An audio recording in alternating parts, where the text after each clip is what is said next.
On en parle tout le temps, on est dedans à peu près 24 heures sur 24 ou presque.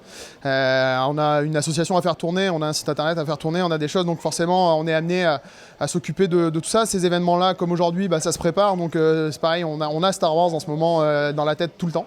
On n'a qu'une chose, on n'a qu'une hâte, c'est que le film arrive.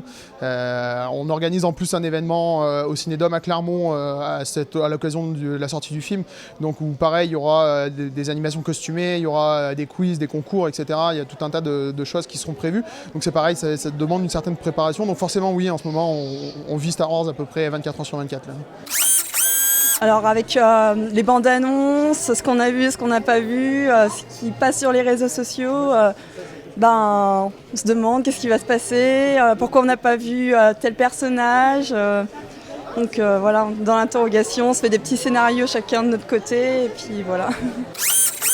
On a deux sortes de fans, il y a ceux qui veulent rien savoir du film, il y a ceux qui sont avides de spoilers, moi j'en fais partie.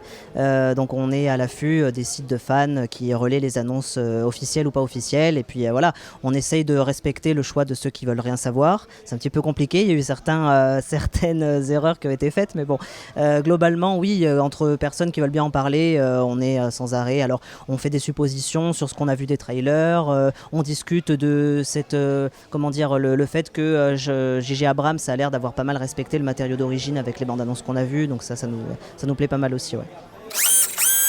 Oui, c'est vraiment un retour aux sources, que ça soit dans la fabrication. Il y a pas mal de décors naturels et de maquettes, contrairement aux épisodes 1, 2 et 3 qui étaient beaucoup en images de synthèse.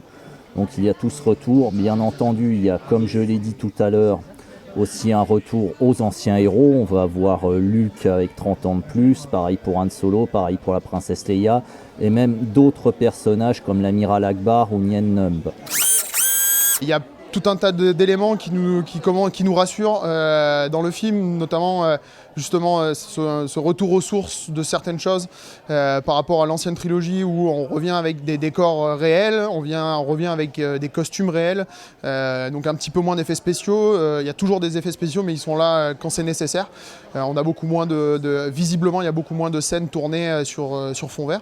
Donc ça a tendance à nous rendre un peu optimiste. Après, ça fait pas une histoire, donc on attend de voir aussi ce que ça va donner. Mais j'ai confiance.